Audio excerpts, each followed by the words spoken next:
Welcome back. This month marks the 100th anniversary of the landmark Indian Citizenship Act, which granted citizenship to all native-born non-citizen indigenous people. Now, during its centennial, it is getting renewed attention. With us this morning to tell us more about the act and its impact is none other than celebrity historian Raffi Andonian. Raffi, we were just talking. It feels like it's been forever since we've seen you. Welcome back. 100th anniversary of me coming back too, right? Yeah, right.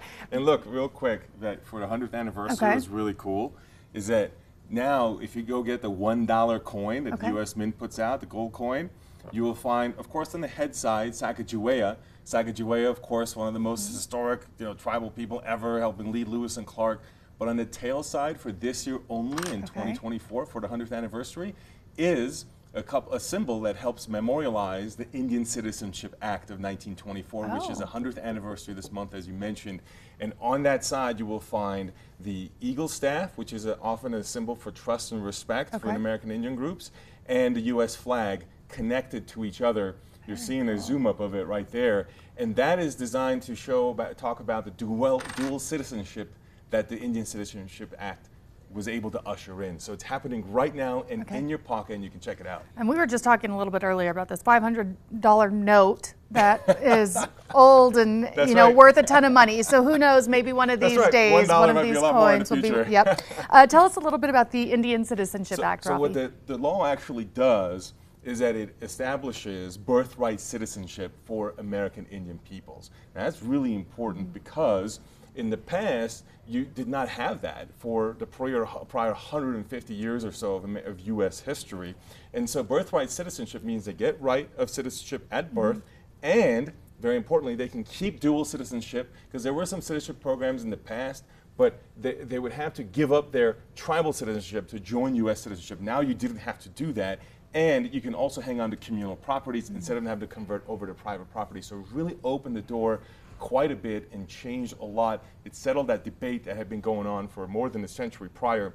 It started a little bit because World War I, there were many American Indians that contributed to the World War I cause, and it was seen as a gift to maybe some veterans, or not a gift, but a reward for their, the work that they did, the sacrifice they did. But then from that conversation, it expanded into the 1924 Act. Now, what's interesting, if you look back on the background a little bit, is that in the U.S. Constitution, you may not realize this, but you should look it up. In the U.S. Constitution, you have this term, Indians not taxed, and they were specifically excluded from citizenship from the origin days of the United States. And the Dred Scott decision that we think of, that was a decision that upheld slavery and denied black rights, funny enough, actually also, though, provided a path to citizenship for its tribal peoples, but that was quickly kind of wiped out with the Civil War and the 14th Amendment, which was about citizenship, and it put that Indians not taxed phrase in there again, and that ended up applying to more than 90% of tribal populations at the time. So American Indians didn't really have a way to get citizenship until the Dawes Act in the 1880s, which we often think of. But here's the thing with the Dawes Act, like we were just talking about in some of the prior efforts. In that case, you had to give up your tribal citizenship, give up communal property, get private property, and when that happened, is the United States government thought, well, all that communal property that wasn't used is excess surplus property, and began to sell it off. And that's how we lost more than 2/3 of more than 100 million acres that were tribal lands prior to the Dawes Act that disappeared and were no longer tribal land that we're talking about. So that's why this act is so important to help change that. Very cool. Raffi, where can we go for more information on you and on the act? On me, you can go to celebrityhistorian.com or raffisregulars.com, which is where I have tours. And on where I would start for the act, actually, is I would start at the U.S. Mint website. You go to usmint.gov, you'll find these coins where they have a little summary of the act, and then you can jump off from there. That's a simple place to go and begin. Awesome. Thanks, Raffi. You can also find all his information on our website, always on krqe.com. We'll be right back.